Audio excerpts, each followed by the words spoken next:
क्या इस देश में करोड़ों खरबों रुपए की सरकारी योजनाओं का पहले कोई न्यायिक या संवैधानिक मूल्यांकन होता भी है, या सिर्फ सत्ता के भरोसे कागजी वादों और चमकते प्रेजेंटेशन पर मुहर लगाकर उन्हें जनता पर थोप दिया जाता है?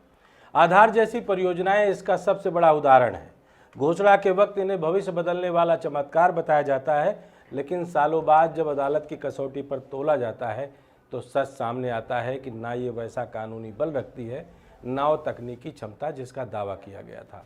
सवाल यह है कि अगर सुप्रीम कोर्ट आज कह रहा है कि आधार ना नागरिकता का प्रमाण है, ना निर्णायक पहचान का, तो क्या 2009 में या उसके बाद कभी किसी स्वतंत्र और कठोर न्यायिक आकलन ने इस परियोजना को हरी झंडी दी थी?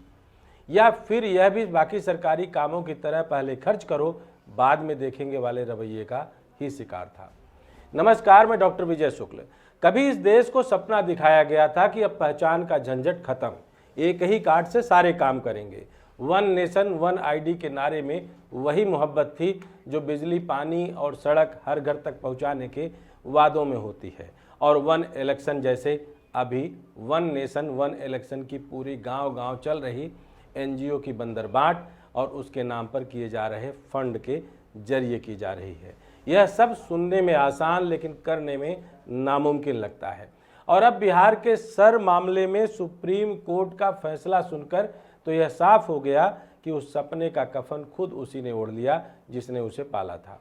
आधार, जिसे कभी हर ताले की चाबी बताया गया था, अब खुद उस ताले की तरह हो गया है जो हर बार आधा खुलता है और बाकी के लिए दूसरा चाबी खाना ढूंढना पड़ता है। यह देश अब वन नेशन वन आईडी से निकलकर वन नेशन मल्टी आईडी की जकड़ में जा चुका है। ठीक वैसे जैसे हम वन नेशन वन टैक्स की बात करते करते जीएसटी तक आए और आज भी ना जाने कितने मल्टी टैक्स की जंजाल में फंसे हुए हैं। यह हर व्यक्ति जानता होगा कि टैक्स के ऊपर कितने टैक्स हम लोग पे कर रहे हैं। वोट डालना ही तो मतदाता पहचान पत्र साथ रखो, पते का सबूत देने के लिए बिजली का बिल या राशन कार्ड दिखाओ, और नागरिकता के लिए जन्म प्रमाण या पासपोर्ट खोजो। बैंकों में जाओ तो पैन, आधार और पता प्रमाण की तिकड़ी चाहिए। और आने वाले समय में हवाई अड्डे पर अब अकेले आधार से गेट पास करना शायद मिले, वहाँ भी कोई दूसरा आईडी दिखाना पड़ सकता है अदालत के इस कमेंट के बाद। यानी सुविधा के नाम पर शुरू हुई परियोजना अब आपके पर्स का बोझ बढ़ाने और आपकी जेब में कार्डों की परतें चढ़ाने का एक शानदार उदाहरण बन गई है। बिहार में मतदाता सूची के विशेष गहन पुनरीक्षण यानी सर की प्रक्रिया जो आधार लिंकिंग और फील्ड वेरिफिकेशन के साथ चली, उस पर भी इस फैसले का असर साफ है। चुनाव आयोग ने सुप्रीम कोर्ट में कहा कि आधार को निर्णायक प्रमाण नहीं माना जाएगा और बिना नोटिस, सुनवाई और कारण युक्त आदेश के किसी का नाम नहीं काटा जाएगा। अदालत ने इस पर हामी भर दी। इसका मतलब यह है कि सर अब उसी पुराने अंदाज में ही चलेगा, घर घर जाकर पूछताछ, अलग अलग दस्तावेज जांच और हर नाम जोड़ने या हटाने के लिए कई प्रमाण। यानी जो लोग सोच रहे थे कि आधार के सहारे पूरी मतदाता सूची स्वचालित हो जाएगी, वे अब समझ लें कि यह काम फिर से मानवीय दखल, कागजी प्रमाण और अफसरों की कलम से ही होगा। और यह सब सिर्फ व्यवस्था की मांग नहीं, बल्कि उस पूरी तकनीकी महत्वाकांक्षा का पोस्टमार्टम है जिसमें 2009 से लेकर 2025 तक खरबों रुपए झोंक दिए गए। हर सरकार ने इसे अपना डिजिटल ताज समझा, हर मंत्री ने मंच से आधार के गुणगान किए, हर नीति प्रस्तुत में इसे एक गेम चेंजर की तरह सजाया। लेकिन नतीजा यह है कि इसे बनाते समय जिन सीमाओं को छुपाया गया, वे अब रोजमर्रा की जिंदगी में आपके सामने खड़ी हैं। कोई बोलेगा आधार है तो भी चुनाव आयोग कह देगा अच्छा है, मगर दूसरा सबूत दो। बैंक कहेगा आधार ठीक है लेकिन पैन भी दिखाओ। पासपोर्ट अधिकारी बोलेगा आधार तो रखो पर बिजली बिल और जन्म प्रमाण पत्र भी लाओ। सर के लिए यह फैसला एक तरह का आधा ब्रेक है। प्रक्रिया रुकेगी नहीं, लेकिन आयोग को अब हर कदम पर यह साबित करना पड़ेगा कि नाम हटाना नियमों के मुताबिक हुआ है। और इसमें सबसे बड़ा बदलाव यह है कि आधार से नाम हटाना अब अपने आप में वैध कारण नहीं होगा। यह सुनने में राहत की तरह है, पर इसका मतलब यह भी है कि सर का समय, लागत और जटिलता तीनों बढ़ेंगे। फील्ड स्टाफ को अब मतदाता से मतदाता पहचान पत्र, राशन कार्ड, बिजली बिल, जन्म प्रमाण जितना भी हो मांगना पड़ेगा और फिर हर मामले में लिखित आदेश देना पड़ेगा।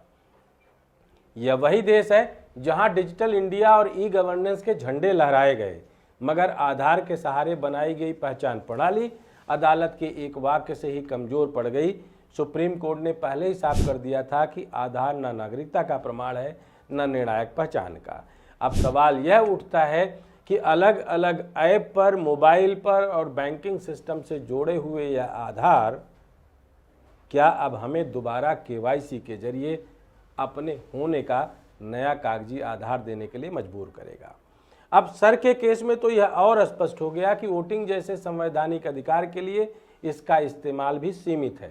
सवाल यह है कि जब यह अकेले पहचान की गारंटी नहीं दे सकता तो आखिर इसके नाम पर जो करोड़ों करोड़ों कार्ड बने, सर्वर खड़े हुए, बायोमेट्रिक मशीनें खरीदी गई और डेटा सेंटर्स खड़े किए गए, उस पर जनता का पैसा क्यों बहाया गया? वन नेशन वन आईडी की जगह अब वन नेशन मल्टी आईडी है।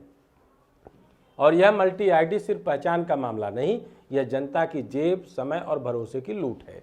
कार्ड बनवाने के लिए लाइनें लगी, डेटा अपडेट कराने के लिए सरकारी दफ्तरों के चक्कर काटे गए और जिनके पास आधार नहीं था वे योजनाओं से बाहर कर दिए गए। गरीब का राशन रुका, बुजुर्ग की पेंशन अटकी और मजदूर का बैंक खाता बंद हो गया, क्योंकि आधार से लिंक नहीं था या उसमें कोई गलती थी। सबसे बड़ी विडंबना यह है कि इस देश में पहचान का संकट खत्म करने के लिए जो परियोजना शुरू हुई थी उसने पहचान को और जटिल बना दिया। पहले आपका ration card, voter ID, driving licence अलग अलग उद्देश्य के लिए काम करता था। अब इन सब के साथ आधार भी अनिवार्य है और कई मामलों में आधार के साथ साथ ये सब भी चाहिए। यानी पहचान का बोझ कम करने के बजाय यह आपके कंधे पर एक और बोझ डाल दिया गया। अगर तकनीक का असली मकसद जनता को सुविधा देना था तो यह असफल हो चुका है। अगर मकसद कंपनियों को ठेके दिलाना, डेटा सेंटर्स और सर्वर बेचने वालों की जेब भरना और डिजिटल इंडिया के नाम पर एक ब्रांडिंग तमाशा करना था तो यह पूरी तरह सफल रहा है। लेकिन इसकी कीमत जनता ने चुकाई, टैक्स के पैसों से, समय से और उस भरोसे से जो उसने एक बार फिर सरकारी वादों पर किया था। असल बात यह है कि सर का भविष्य अब तकनीक पर नहीं बल्कि पुराने कागजी सिस्टम और इंसानी दखल पर टिकेगा। और अगर यह मान लिया जाए कि आधार की सीमाओं को समझकर आगे बढ़ना ही एकमात्र रास्ता है तो इसका मतलब यह भी है कि आधार परियोजना का सबसे बड़ा वादा, एक देश एक पहचान, सिर्फ नारे में था, हकीकत में था ही नहीं। तो अब सर का क्या होगा? वही होगा जो इस देश में हर बड़ी तकनीकी परियोजना के साथ होता है, थोड़ी काट छाट, थोड़े नए नियमों की पाबंदकारी और फिर वही पुरानी प्रक्रिया, बस एक नए नाम और नए बजट के साथ। फर्क सिर्फ इतना होगा कि अगली बार जब सरकार कहेगी कि आधार से सब हो जाएगा तो जनता के होठों पर एक मुस्कान जरूर होगी जिसमें भरोसे से ज़्यादा तंज होगा और इसके ज़्यादा हम लोग लोकतंत्र में कुछ कर नहीं सकते। अब जब सच सामने है तो सिर्फ अफसोस या तंज से काम नहीं चलेगा। अगर आधार जैसी महायोजना पर जनता का खरबों रुपए यूं ही बर्बाद कर दिए गए और नतीजा यह निकला कि वह अपने सबसे बड़े वादे पर ही खरी नहीं उतरी तो इसकी कीमत सिर्फ जनता के भरोसे से नहीं बल्कि दोषियों की जेब से वसूली जानी चाहिए। सत्ता में रहे उन नेताओं से जिन्होंने राजनीतिक लाभ के लिए इसे अंधाधुंध आगे बढ़ाया, उन अफसरों से जिन्होंने बिना ठोस कानूनी आधार के टेंडर पास किए, उपकरण खरीदे और बिल चुकाए, और उन संस्थानों से जिन्होंने समय रहते चेतावनी देने की जगह चुप्पी साध ली। अदालत अगर सचमुच जनता के पक्ष में खड़ी है तो यह तय करे कि आने वाले समय में कोई भी सरकार बिना स्वतंत्र न्यायिक समीक्षा के इतनी बड़ी योजना लागू न कर सके और जो पैसा बर्बाद हुआ है वह टैक्स देने वाली जनता को लौटाया जाए, भले ही वह रकम सत्ता की कुर्सियों और अफसरशाही की तिजोरियों से क्यों ना निकालनी पड़े। यही असली न्याय होगा, वरना वन नेशन मल्टी आईडी सिर्फ एक तकनीकी विफलता नहीं बल्कि जनता के साथ एक संगठित आर्थिक धोखा बनकर इतिहास में दर्ज हो जाएगा। जय हिंद, जय भारत।